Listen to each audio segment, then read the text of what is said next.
Welcome to our channel Literary Weapons. So today I am here to discuss about the Othello written by William Shakespeare. This play written in 1603 by William Shakespeare. This is a tragedy and the tragedy of the Othello, the Moor of Venice. So ये एक tragedy है जो Othello यानी main protagonist है उसी के ऊपर है. सो हम डिस्कस करते हैं आज समरी जो एक्ट 5 एक्ट में डिवाइड है. और मैंने इसके बारे में आपको कैरेक्टर फर्स्ट वीडियो के अंदर बता दिए थे जिसका लिंक आपको आई बटन पे मिल जाएगा. सो हम डिस्कस करते हैं इसकी समरी, बट उससे पहले हम कैरेक्टर की मैपिंग देख लेते हैं कि इसमें कौन कौन से कैरेक्टर हैं ताकि आपको रिवाइज हो जाए कि मैंने आपको फर्स्ट वीडियो में कौन कौन से कैरेक्टर बताए थे. फर्स्ट हम ओथेलो देखते हैं. ये ओथेलो इसका मोर ऑफ जर्नल होता है और हस्बैंड होता है डेस्डिमोना का. डेस्डिमोना बेटी होती है ब्राबेंजियो की. ग्रेटिनो ब्रदर होता है ब्राबेंजियो का. लॉडविको ग्रेटिनो का बेटा होता है. और उसके बाद इयागो इसके अंदर विलन होता है और जो हेट करता है ओथेलो से. किस बेसिस पे हेट करता है वो हम आगे देखेंगे. देन एमिलिया होती है, वो इयागो की वाइफ होती है. रॉड्रिगो, इयागो से उसका क्या रिलेशन होता है वो भी हम आगे देखेंगे. कैशियो होता है, ये ओथेलो का लेफ्टिनेंट होता है. मोंटेनो होता है और बेनिशिया होती है. सो अब हम आगे देखते हैं. हम पहले इसकी समरी डिस्कस करते हैं. मीन्स एक्ट 1 कहाँ से शुरू होता है. एक नाइट होती है वीनस सिटी में. नाइट यानी कि नाइट से स्टोरी शुरू होती है वीनस सिटी से. और इसके अंदर इयागो और रॉड्रिगो टॉक करते रहते हैं. किसके लिए? कैशियो के लिए. क्यों? क्योंकि ओथेलो ने कैशियो को लेफ्टिनेंट बना दिया था और इयागो को ऐसा लगता था कि ओथेलो ने कैशियो को गलत लेफ्टिनेंट बना दिया क्योंकि ना उसके पास एक्सपीरियंस है, ना उसे अपनी फील्ड के बारे में इतनी नॉलेज है. और मुझे इतनी नॉलेज है, मुझे एक्सपीरियंस है, फिर भी ओथेलो ने मुझे लेफ्टिनेंट नहीं बनाया वो. तो इयागो ओथेलो से बहुत ज़्यादा जेलस फील करता है और कैशियो से भी. और उसे बहुत ज़्यादा कहीं ना कहीं उसे बदला लेना होता है ओथेलो से कि उसने ऐसा उसके साथ क्यों किया. और फिर रॉड्रिगो इयागो को बोलता है कि वो डेस्डिमोना से बहुत ज़्यादा प्यार करता था, लेकिन डेस्डिमोना से ओथेलो से शादी कर ली और उसे डेस्डिमोना किसी भी बेसिस पे चाहिए क्योंकि वो उसे बहुत ज़्यादा प्यार करता है. अब ऐसा सुन के इयागो रॉड्रिगो को बोलता है कि मैं कुछ सोचता हूँ, तुम थोड़ी देर चुप करो. और उसके बाद इयागो कुछ सोचने के बाद रॉड्रिगो को मैन्युपुलेट करता है, उसे कुछ ना कुछ बताता है. वो क्या बताता है वो हम देखते हैं आगे. उसके बाद इयागो और रॉड्रिगो जाते हैं ब्राबेंजियो के घर के पास. ब्राबेंजियो कौन है? ये ब्राबेंजियो डेस्डिमोना का फादर है. तो उसके बाद बाहर जाके बोलते हैं कि इयागो ओथेलो ने डेस्डिमोना को इलॉप कर लिया, यानी कि भगाकर वो उसे ले गया है. ये सुनकर न्यूज़ सुनकर ब्राबेंजियो को बहुत ज़्यादा गुस्सा आता है और वो अपनी आर्मी को बोलता है ब्राबेंजियो कि जाओ और फाइंड आउट करो डेस्डिमोना को वो कहाँ पर है. तो ऐसा सुनने के बाद जस्ट इयागो अब ओथेलो के पास जाता है और ओथेलो को बोलता है कि ब्राबेंजियो को पता लग गया है कि तुमने डेस्डिमोना से शादी कर लिया है और वो डेस्डिमोना को ढूंढ रहा है. अब ये सुनने के बाद जब ब्राबेंजियो आता है ओथेलो के पास तो वो उसे बोलता है कि तुमने मेरी बेटी के साथ ऐसा क्यों किया, ना तुम गुड लुकिंग हो बस. बट डेस्डिमोना उसे क्यों प्यार करते हैं? क्योंकि ओथेलो की ब्रेवरी की वजह से. ओथेलो बहुत ज़्यादा स्ट्रांग होता है. जो डेस्डिमोना को फाइंड करने के लिए बोलता है और उसके बाद उसे पता लगता है कि डेस्डिमोना ओथेलो के पास है. तो फिर ब्राबेंजियो ओथेलो के पास जाता है और उससे पूछता है, ओथेलो को लेकर वो ड्यूक ऑफ वीनस के पास जाता है और उसे बोलता है कि ओथेलो ने मेरी बेटी के ऊपर काला जादू कर दिया है जिसकी वजह से डेस्डिमोना ने ओथेलो से शादी कर ली है. लेकिन उधर ड्यूक ऑफ वीनस बहुत ज़्यादा टेंस्ड होते हैं. क्यों टेंस्ड होते हैं? क्योंकि टर्किस ने सिप्रस पे हमला कर दिया होता है और अब वो वीनस पे करने वाले होते हैं. तो ड्यूक को लगता है अभी हमें ओथेलो की हेल्प चाहिए और वो फैसला ओथेलो के अगेंस्ट नहीं ले सकता. तो वो डेस्डिमोना से पूछता है. तो डेस्डिमोना उसे बोलती है कि उसने उसकी ब्रेवरी की वजह से उसे प्यार किया था और उससे इसलिए ही शादी की है. तो ड्यूक ऑफ वीनस ओथेलो और डेस्डिमोना की शादी से एग्री करते हैं और कहीं ना कहीं ब्राबेंजियो इस शादी से खुश नहीं होता है और वो ओथेलो से अभी भी गुस्सा होता है. लेकिन जब ड्यूक ऑफ वीनस ओथेलो को बोलते हैं कि अब तुम तुर्किश वाले वेनिस पर हमला करने लगे हैं, अब तुम जाओ और कंट्री को बचाने के लिए कुछ ना कुछ करो. तो ऐसा बोलने के बाद ओथेलो जाने की तैयारी करने लगता है. अब हम इस नेक्स्ट एक्ट में देखते हैं इसके बाद क्या होता है. Then second act. अब सेकेंड एक्ट के अंदर क्या होता है, जब ओथेलो जाता है सिप्रस तो डेस्डिमोना भी ड्यूक से परमिशन ले लेते कि उसे भी जाना होता है, क्योंकि न्यूली मैरिड कपल होते हैं। तो ड्यूक ऑफ वीनस डेस्डिमोना को भी ड्यूक ऑफ वीनस डेस्टिमोना को भी परमिशन दे देते हैं ओथेलो के साथ जाने की। तब अब ओथेलो, कैशियो, डेस्टिमोना, एमिलिया ये सब जाते हैं।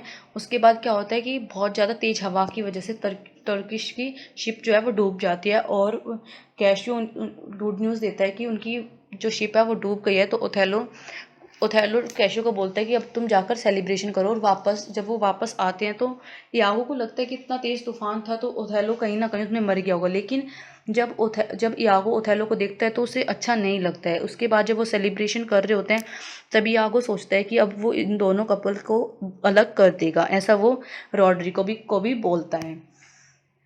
देन उसके बाद क्या होता है, जब रात को जब पार्टी की तैयारी होती है और कैशियो बैठा हुआ होता है, तो कैशियो को क्या करता है, यागो ड्रिंक पिला देता है, यानी कि अल्कोहल पिला देता है कुछ भी। तो जिसकी वजह से कैशियो काफ़ी उससे चला भी नहीं जाता है। और वो क्या करता है, या कैशियो और मोंटेनो, मैंने आपको ऊपर बताया था मोंटेनो कौन है, उन दोनों के बीच झगड़ा करा देता है किसी बात को लेकर। जब वो ऐसे झगड़ा कराता है तो कहीं ना कहीं ओथेलो को आवाज़ आती है और ओथेलो आता है। तो ओथेलो देखता है कि कैशियो इतना अच्छा है, लेकिन कैशियो ने तो इधर पी रखी है। तो उसकी नज़रों से गिर जाता है और उसे बोलता है कि अब तुम लेफ्टिनेंट नहीं हो। तो ये सुनकर कैशियो बोलता है कि उसने तो ऐसा कुछ किया भी नहीं जिसकी वजह से ओथेलो ने उसको उसकी पोस्ट से निकाल दिया। देन उसके बाद क्या होता है, हम रीड आउट करते हैं एक्ट थर्ड। तो एक्ट थर्ड में जब डेस्डिमोना, अब कैशियो डेस्डिमोना यागो कैशियो को बोलता है कि तुम ओथेलो के पास मत जाओ, उसकी वाइफ के पास जाओ, डेस्डिमोना के पास। अगर तुम उससे जाके प्लीज़ करोगे तो वो तुम्हें माफ़ कर देगी और वो ओथेलो को भी कन्विंस कर लेगी कि तुम्हारी पोस्ट के लिए। तो कैशियो ऐसा ही करता है, वो डेस्डिमोना के पास जाता है और उसे बोलता है कि उससे जानबूझकर कुछ नहीं किया था, लेकिन उसे पोस्ट चाहिए जिसकी वजह से वो बहुत गिल्टी फील कर रहा है। तो डेस्डिमोना उसे बोलती है कि वो यागो से बात कर लेगी। जब ओथेलो किसी बात से परेशान होता है तो यागो ओथेलो को बोलता है कि डेस्डिमोना और कैशियो के बीच कुछ ना कुछ चल रहा है। तो ओथेलो उसको बोलता है कि उनके बीच कुछ नहीं चल रहा है, वो एक सिर्फ अच्छे फ्रेंड हैं और इससे ज़्यादा कुछ नहीं।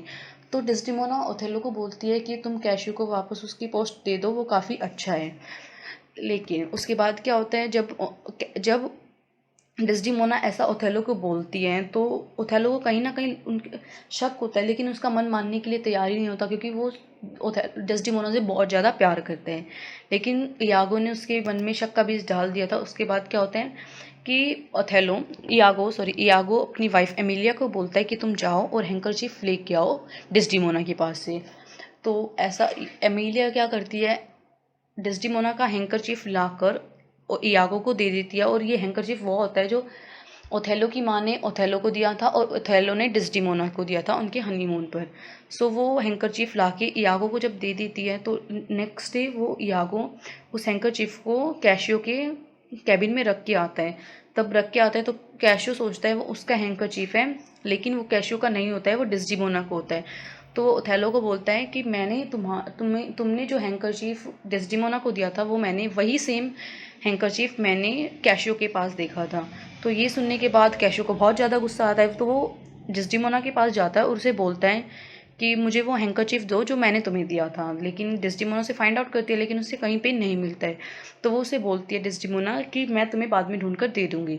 तो ओथेलो को बहुत ज़्यादा गुस्सा आता है, लेकिन वो बाहर चला जाता है। उसके बाद डेस्डिमोना कैशियो को बोलती है कि जो हैंकी था मेरे पास वो गुम हो गया है और उस पर मतलब ऐसा ऐसा डिज़ाइन था, वो ऐसा बताती है। और फिर कैशियो बेनिशिया को बोलता है कि तुम मुझे वैसे ही सेम एक हैंकरचीफ की कॉपी बना कर दो।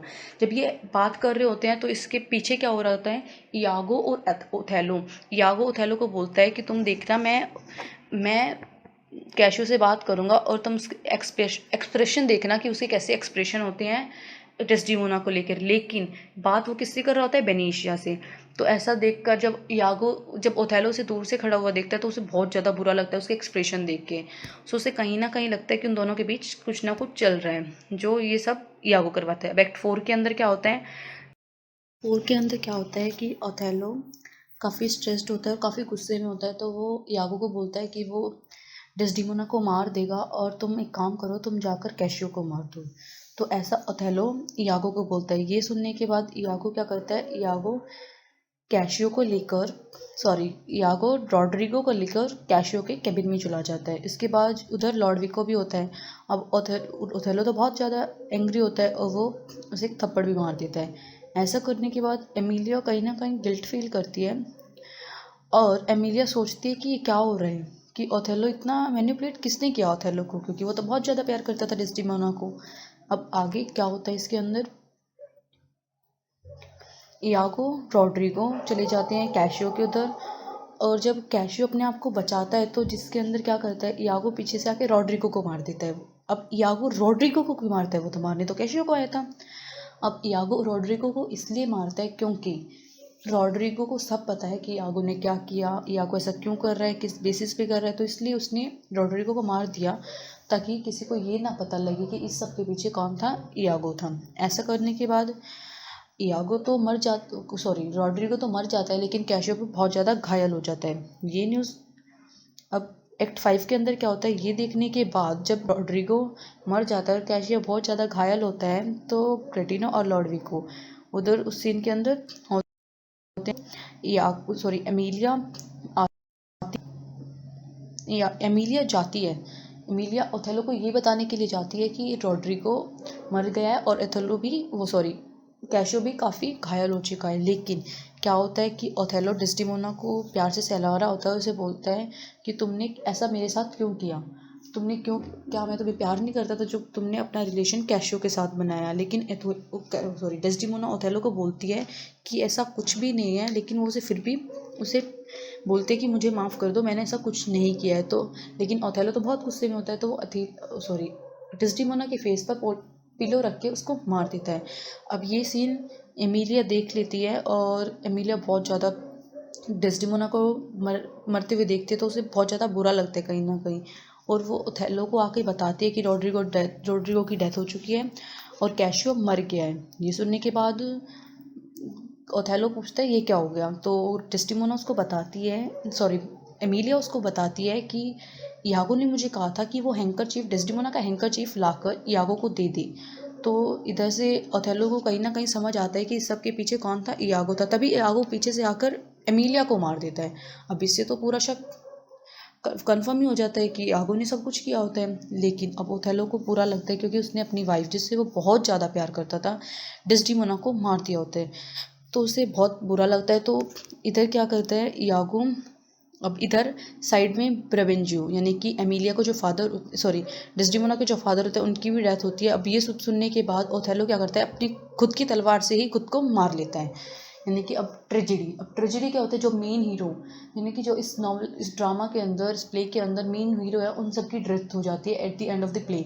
सो उसी को हम ट्रेजेडी बोलते हैं। यहाँ कौन कौन मर गया, एमिलिया मर गई है, डेस्डिमोना मर गई है, ओथेलो मर गया है, रॉड्रिगो मर गया है, और कैशियो भी बहुत ज़्यादा घायल होता है। तो कैशियो को टेम्प्रेरी लीडर बना देते हैं सिप्रस का।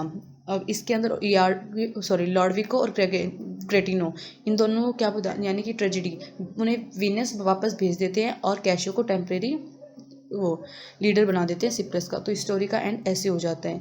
सो अगर आपको मेरी वीडियो पसंद आई हो तो please like to my video, subscribe to my channel, and don't forget to hit the bell icon and share as much as you possible. Thank you.